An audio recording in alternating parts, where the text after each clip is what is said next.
یہ کہانی تو بہت مشہور ہے۔ جی، واقعہ یوں ہے کہ حضرت ابراہیم ایک بار مصر گئے تھے۔ وہاں کے بادشاہ فرعون نے ان کی بیوی حضرت سارہ کے ساتھ کچھ بدنیتی کرنی چاہی، لیکن اللہ نے حضرت سارہ کی حفاظت فرمائی۔ ہاں، فرعون اس بات سے اتنا متاثر ہوا کہ اس نے اپنی بیٹی ہاجرہ کو حضرت سارہ کی خدمت کے لیے پیش کر دیا۔ بعد میں حضرت سارہ نے خود ہی حضرت ہاجرہ کا نکاح حضرت ابراہیم سے کروا دیا۔ اور ان سے پھر حضرت اسماعیل پیدا ہوئے۔ جی، لیکن حضرت سارہ جو اس وقت تک بے اولاد تھیں، انہیں کچھ غیرت یا کہہ لیں رشک محسوس ہوا، تو انہوں نے حضرت ابراہیم سے کہا کہ وہ ہاجرہ اور اسماعیل کو کہیں دور چھوڑ آئیں۔ اور حضرت ابراہیم انہیں مکہ لے آئے جو اس وقت بالکل ویران تھا۔ ہاں، اللہ کے حکم سے حضرت ابراہیم انہیں لے کر مکہ کی اس بے آب و گیا وانی میں آئے جہاں آج بیت اللہ یعنی کعبہ شریف ہے۔ اس وقت وہاں کچھ بھی نہیں تھا سوائے ایک اونچے ٹیلے کے۔ حضرت ابراہیم ان کے پاس بس تھوڑا سا پانی اور کچھ کھجوریں چھوڑ کر چلے گئے۔ اور جب وہ پانی اور کھجوریں ختم ہو گئیں، یہیں سے وہ زمزم والا واقعہ شروع ہوتا ہے۔ جی ہاں، جب پانی ختم ہو گیا اور بچہ یعنی حضرت اسماعیل پیاس سے رونے لگے تو حضرت ہاجرہ بے قرار ہو کر پاس کی 2 پہاڑیوں صفا اور مروہ کے بیچ دوڑنے لگیں۔ 7 چکر لگائے تھے انہوں نے۔ جی، 7 چکر۔ اور تبھی اللہ کی رحمت ہوئی اور جہاں حضرت اسماعیل ایڑیاں رگڑ رہے تھے وہیں سے پانی کا ایک چشمہ پھوٹ پڑا۔ وہی زمزم کا چشمہ ہے جو آج تک الحمدللہ جاری ہے۔ سبحان اللہ۔ اور پھر وہاں لوگ آ کے بسنے لگے۔ وہ بنو جرہم کا ذکر آیا تھا۔ ہاں، بنو جرہم جو خود ایک کہتانی قبیلہ تھا اور یمن سے ہجرت کر کے آیا تھا، ان کا گزر ادھر سے ہوا۔ انہوں نے پرندوں کو اڑتے دیکھا تو سمجھے کہ یہاں پانی ہے۔ اچھا۔ وہ وہاں آئے، پانی دیکھا تو حضرت ہاجرہ سے اجازت لے کر وہیں آباد ہو گئے۔ اور حضرت اسماعیل پھر انہی بنو جرہم کے لوگوں کے بیچ جوان ہوئے اور انہی سے انہوں نے عربی زبان سیکھی، کیونکہ حضرت ابراہیم کی زبان عبرانی تھی۔ صحیح بخاری میں بھی اس کا ذکر ہے شاید۔ جی ہاں، صحیح بخاری میں تفصیل سے یہ واقعہ موجود ہے کہ بنو جرہم حضرت اسماعیل کے آنے کے بعد اور ان کے جوان ہونے سے پہلے مکہ میں آ کر بسے تھے۔ اچھا، کیا حضرت ابراہیم علیہ السلام دوبارہ مکہ آئے تھے حضرت اسماعیل سے ملنے؟ ہاں، روایتوں میں آتا ہے کہ حضرت ابراہیم کم سے کم 4 بار مکہ تشریف لائے تھے۔ ہر سفر میں کچھ اہم واقعات ہوئے۔ جیسے ایک سفر کا ذکر تو اس خواب کے سلسلے میں آتا ہے جس میں اللہ نے انہیں اپنے بیٹے اسماعیل کو ذبح کرنے کا حکم دیا تھا۔ ہاں، قربانی والا واقعہ۔ جی، باپ بیٹے دونوں اللہ کے حکم کو پورا کرنے کے لیے تیار ہو گئے تھے جب اللہ نے حضرت اسماعیل کی جگہ جنت سے ایک دمبا بھیج دیا۔ یہ واقعہ حضرت اسماعیل کے بڑے بیٹے ہونے کے وقت کا ہے، حضرت اسحاق کی پیدائش سے پہلے کا۔ اور دوسرے سفر؟ صحیح بخاری کے مطابق ایک اور سفر میں وہ آئے جب حضرت اسماعیل جوان ہو چکے تھے اور ان کی شادی بھی ہو گئی کہ جرہم قبیلے کی ہی ایک خاتون سے، لیکن اس وقت حضرت اسماعیل گھر پر نہیں تھے۔ حضرت ابراہیم نے بہو سے حالات پوچھے تو بہو نے کیا کہا؟ بہو نے تنگستی اور مشکل حالات کی شکایت کی، تو حضرت ابراہیم نے جاتے ہوئے پیغام دیا کہ جب اسماعیل آئیں تو کہنا کہ اپنے دروازے کی چوکھٹ بدل دیں۔ اس کا مطلب کیا تھا؟ اس کا مطلب تھا کہ اپنی بیوی کو طلاق دے دیں۔ حضرت اسماعیل سمجھ گئے اور انہوں نے اس بیوی کو طلاق دے دی۔ اسی دوران ان کی والدہ حضرت ہاجرہ کا انتقال بھی ہو گیا تھا۔ پھر تیسرا سفر ہوا جب حضرت اسماعیل نے دوسری شادی کر لی تھی جرہم کے سردار مزاز بن عمرو کی بیٹی سے۔ اس بار بھی حضرت اسماعیل گھر پر نہیں ملے۔ حضرت ابراہیم نے پھر بہو سے حالات پوچھے۔ اس بار بہو نے کیا جواب دیا؟ اس بار بہو نے اللہ کا شکر ادا کیا، حمد و ثنا بیان کی اور حالات کی بہتری کا ذکر کیا۔ تو حضرت ابراہیم بہت خوش ہوئے اور پیغام دیا کہ کہنا اپنے دروازے کی چوکھٹ کو برقرار رکھیں، یعنی اس بیوی کو اپنے ساتھ رکھیں۔ بالکل۔ اور پھر چوتھا سفر سب سے اہم تھا شاید۔ جی ہاں، صحیح بخاری کے مطابق چوتھے سفر میں حضرت ابراہیم آئے تو حضرت اسماعیل سے ملاقات ہوئی۔ وہ اس وقت زمزم کے پاس بیٹھ کر اپنے تیر درست کر رہے تھے۔ تو باپ بیٹے ملے آخرکار؟ جی، بہت عرصے بعد ملے، اور اسی سفر میں اللہ کے حکم سے دونوں نے مل کر باپ بیٹے نے خانہ کعبہ کی تعمیر کی، اس کی بنیادیں اٹھائیں۔ جہاں وہ ٹیلا تھا پہلے؟ جی ہاں، اسی جگہ پر۔ اور کعبہ کی تعمیر مکمل ہونے کے بعد حضرت ابراہیم نے اللہ کے حکم سے حج کا اعلان کیا، لوگوں کو اللہ کے گھر کی طرف بلایا۔ اسی واقعے نے مکہ کو اتنا اہم بنا دیا۔ بالکل، مکہ عرب کا مذہبی اور ایک طرح سے سیاسی مرکز بھی بن گیا۔ اب حضرت اسماعیل کی اولاد کی بات کرتے ہیں، ان سے ہی عدنانی عربوں کا سلسلہ چلا نا؟ جی ہاں، روایتوں میں آتا ہے کہ حضرت اسماعیل کے جو دوسری بیوی تھیں مزاز کی بیٹی، ان سے 12 بیٹے ہوئے 12 بیٹے؟ جی، جن کے نام آتے ہیں نابت یا نبایوت، کدار، ادبیل، مبشام، مشما، دوما، میشا، حدد، تیما، یتور، نفیس اور قیدمان۔ اور ان سے پھر قبیلے بنے؟ ہاں، ان 12 بیٹوں سے 12 قبیلے وجود میں آئے۔ شروع میں یہ سب مکہ میں ہی رہے، لیکن پھر آہستہ آہستہ عرب کے دوسرے علاقوں اور باہر بھی پھیل گئے۔ ان میں سے کوئی خاص قبیلہ جو مشہور ہوا ہو؟ نابت یعنی نبایوت کی اولاد بہت مشہور ہوئی۔ انہوں نے حجاز کے شمال میں ایک مضبوط حکومت قائم کی تھی جسے نباتی حکومت کہتے ہیں۔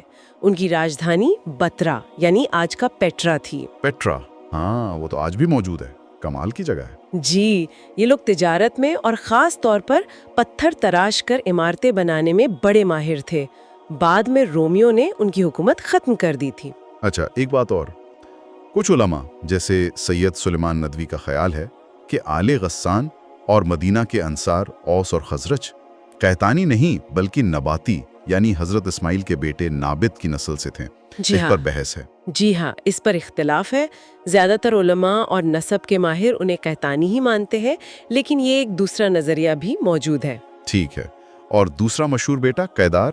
ہاں، قیدار بن اسماعیل، ان کی اولاد مکہ میں ہی رہیں اور خوب پھلی پھولی، اور اسی نسل میں کئی پیڑھیوں کے بعد عدنان پیدا ہوئے۔ عدنان، تو یہاں سے وہ سلسلہ جڑتا ہے جسے عدنانی عرب کہا جاتا ہے۔ بالکل، اور یہیں سے ہم پیغمبر محمد صلی اللہ علیہ وسلم کی ونشاولی تک پہنچتے ہیں۔ یہ جو نسب ہے، مطلب ونشاولی عدنان تک، یہ پوری طرح سے بھروسے مند ہے۔ جی ہاں، نسب کے جو ماہر ہیں وہ اس بات پر متفق ہیں کہ پیغمبر صلی اللہ علیہ وسلم کا جو نسب عدنان تک پہنچتا ہے وہ بالکل صحیح اور محفوظ ہے، اس میں کوئی شک نہیں ہے۔ اور عدنان کون سی پیڑھی میں آتے ہیں نبی صلی اللہ علیہ وسلم کے نسب میں؟ عدنان حضور صلی اللہ علیہ وسلم کے نسب نامے میں اوپر سے 21ویں پشت پر ہے۔ 21ویں؟ اچھا، کیا عدنان سے پیچھے حضرت ابراہیم تک کا نسب بھی معلوم ہے؟ دیکھیے، اس بارے میں تھوڑی الگ الگ رائے ہیں۔ کچھ روایتیں ایسی ملتی ہیں کہ نبی کریم صلی اللہ علیہ وسلم خود اپنا نسب عدنان تک ہی بیان فرماتے تھے اور اس سے اوپر جانے سے منع کرتے تھے۔ اچھا، کیوں؟ حضرت اسماعیل اور پھر حضرت ابراہیم تک کی کڑیوں کو جوڑا ہے۔ تو ان کے حساب سے کتنی پیڑھیاں بنتی ہیں بیچ میں؟ ان کے حساب سے عدنان اور حضرت ابراہیم کے درمیان تقریباً 40 پشتیں یا پیڑھیاں آتی ہیں۔ کافی لمبا سلسلہ ہے۔ جی، خیر، عدنان تک کا سلسلہ تو مسلم ہے۔ عدنان کے بیٹے ہوئے ماد، اور ماد کے ایک ہی بیٹے کا ذکر ملتا ہے جو بہت مشہور ہوئے، نزار، یا کچھ لوگ نزار بھی کہتے ہیں۔ نزار، ان سے پھر کون سے بڑے قبیلے نکلے؟ نزار کے آگے بیٹوں سے عدنانی عربوں کی 2 بہت بڑی اور اہم شاخیں نکلیں، ایک ربیہ اور دوسری مزر۔ ربیہ اور مزر، یہ نام سنے ہیں؟ جی ہاں، یہ عدنانی عربوں کے گویا 2 بڑے حصے بن گئے۔ ربیہ اور مزر کی اولاد سے پھر بے شمار قبیلے پھیلے۔ ربیہ کی اولاد کہاں کہاں پھیلی؟ کوئی مشہور قبیلے؟ وائل سے پھر آگے بکر اور تغلب نکلے، جن کی آپس کی لڑائیاں جیسے جنگ بسوس عرب کی تاریخ میں بہت مشہور ہیں۔ بنو حنیفہ بھی ربیہ سے تھے۔ یہ لوگ زیادہ تر بحرین، یمامہ اور عراق کے آس پاس کے علاقوں میں پھیلے۔ اور مزر، ان کی اولاد؟ مزر کی اولاد آگے 2 اور بڑی شاخوں میں تقسیم ہوئی، ایک قیس اعلان بن مزر اور دوسری الیاس بن مزر۔ قیس اعلان سے کون سے قبیلے نکلے؟ قیس اعلان سے بھی بہت بڑے بڑے قبیلے نکلے، جیسے بنو سلیم، بنو حوازن جن کا ذکر غزوہ حنین میں آتا ہے، بنو غطفان جن سے آگے اپس، زبیان، اشجع جیسے قبیلے نکلے۔ یہ زیادہ تر حجاز اور نجد کے علاقوں میں آباد تھے۔ اور دوسری شاخ الیاس بن مزر، پیغمبر صلی اللہ علیہ وسلم کا تعلق اسی شاخ سے ہے نا؟ جی ہاں، بالکل۔ الیاس بن مزر کی اولاد سے آگے چل کر تمیم بن مرہ، حزیل بن مدرکہ، بنو اسد بن خزیمہ اور کنانہ بن خزیمہ کے قبیلے وجود میں آئے۔ کنانہ، یہیں سے قریش نکلے۔ جی۔ کنانہ قبیلے کی ہی ایک شاخ سے قریش قبیلہ نکلا۔ اصل میں قریش کا لقب فہر بن مالک بن نظر بن کنانہ کو ملا تھا، اور پھر ان کی ساری اولاد قریش کہلانے لگی۔ تو قریش کنانہ کی ہی ایک شاخ ہے، اور یہ مکہ کا سب سے طاقتور اور عزت والا قبیلہ بن گیا۔ ہاں، لیکن شروع میں ایسا نہیں تھا۔ شروع میں قریش کی جو الگ الگ شاخیں تھیں، جیسے جمع، سہم، عادی، مخزوم، تیم، زہرہ وغیرہ، یہ کنانہ کے باقی قبیلوں کے ساتھ مکہ کے آس پاس بکھری ہوئی تھیں۔ تو پھر یہ مکہ کے سردار کیسے بنے؟ یہ شرف انہیں دلایا کنانہ کی ہی نسل میں ایک بہت ہی قابل اور دوراندیز سردار نے، جن کا نام تھا قصی بن کلاب۔ قصی بن کلاب، ہاں، ان کا نام تو بہت اہم ہے مکہ کی تاریخ میں۔ جی ہاں، قصی نے جو بکھرے ہوئے قریش تھے ان سب کو مکہ شہر کے اندر اکٹھا کیا۔ انہوں نے کعبہ بھی دیکھ ریکھ، حاجیوں کی خدمت، مشورے کے لیے دار الندوہ بنانا، یہ سارے انتظامات اپنے ہاتھ میں لیے اور قریش کو مکہ میں سرداری اور عزت دلائی۔ ان سے پہلے مکہ پر خزاع قبیلے کا قبضہ تھا۔ اچھا، تو قصی نے خزاع سے مکہ کی حکومت لی؟ ان کے بعد کون اہم ہوئے؟ قصی کے کئی بیٹے تھے جن میں عبد مناف بہت مشہور ہوئے۔ قصی کے بعد مکہ کے جو اہم عہدے تھے وہ عبد مناف اور ان کے بھائیوں میں تقسیم ہوئے۔ عبد مناف، ان کے کتنے بیٹے تھے؟ عبد مناف کے 4 بیٹے مشہور ہیں۔ عبد شمس، جن کی اولاد میں بنو امیہ ہوئے، نوفل، مطلب اور ہاشم۔ ہاشم، تو یہاں ہم پیغمبر صلی اللہ علیہ وسلم کے پردادا تک پہنچ گئے نا؟ جی ہاں، ہاشم بن عبد مناف یہ بہت سخی اور عزت والے تھے۔ انہی کے نام پر یہ خاندان بنو ہاشم کہلایا۔ اور اللہ تعالیٰ نے اسی بنو ہاشم خاندان کو چنا اپنے آخری نبی کے لیے؟ جی، اللہ سبحانہ و تعالیٰ نے اسی مبارک خاندان میں یعنی ہاشم کی اولاد میں سید الانبیاء، امام المرسلین محمد مصطفیٰ صلی اللہ علیہ وسلم کو پیدا فرمایا۔ سبحان اللہ۔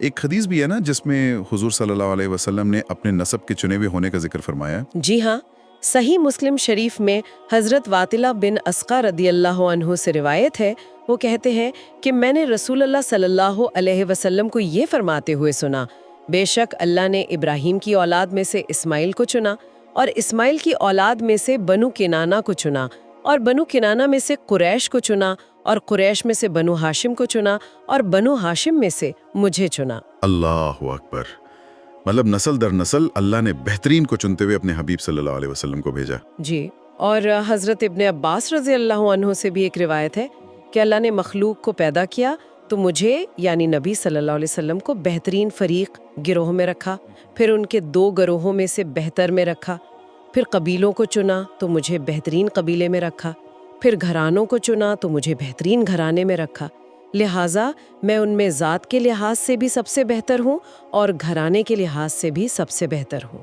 سبحان اللہ، یہ تو ہوئی نسب کی بات۔ اب ذرا یہ بھی دیکھ لیں کہ عدنان کی نسل یعنی یہ جو ربیہ اور مضر کے قبیلے تھے یہ عرب میں پھیلے کیسے؟ ظاہر ہے مکہ میں تو سب نہیں رہے ہوں گے نا؟ نہیں، بالکل نہیں۔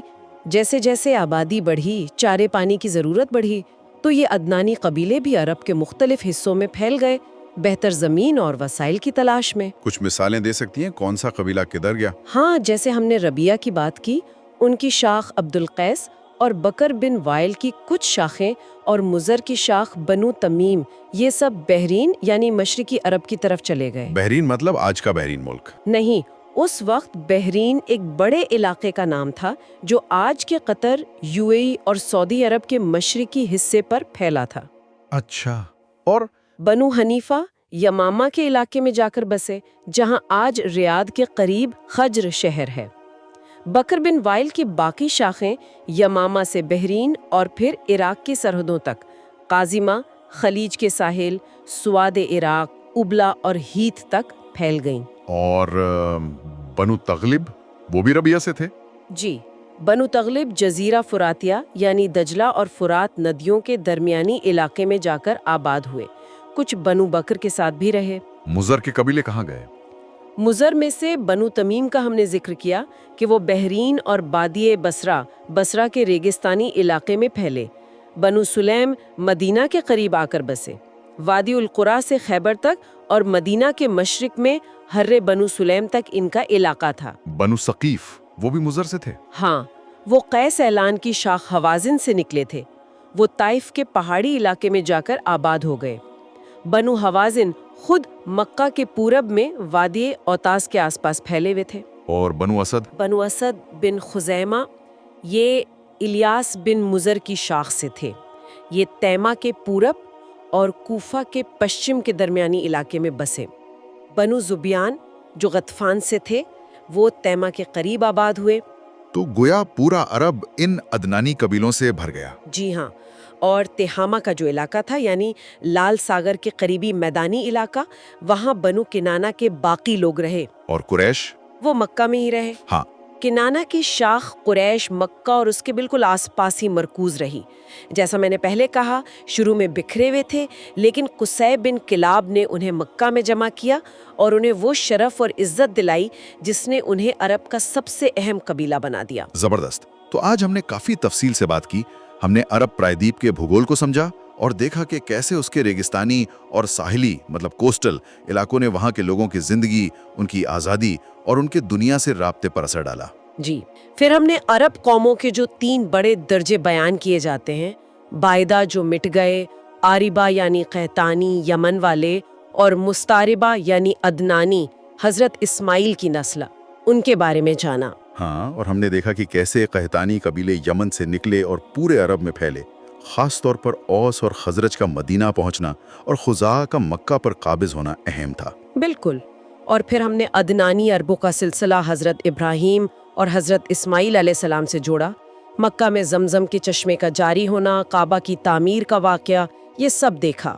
اور پھر عدنان سے لے کر نبی کریم صلی اللہ علیہ وسلم تک کا پورا نسب نامہ نسل در نسل ہم نے سمجھنے کی کوشش کی، کنانہ، پھر قریش، اور پھر قریش کے اندر بنو ہاشم تک۔ جی، اور یہ بھی دیکھا کہ کیسے قصی بن کلاب نے قریش کو مکہ میں اکٹھا کر کے ایک منظم اور با اثر قوم بنایا، اور کیسے پھر یہ عدنانی قبیلے عرب کے مختلف حصوں میں جا کر آباد ہوئے۔ یہ دشمنیاں کیا تھیں، یہ سب اس زمانے کے سماج اور سیاست کو، اور خاص طور پر سیرت النبی صلی اللہ علیہ وسلم کو سمجھنے کے لیے بہت اہم ہے۔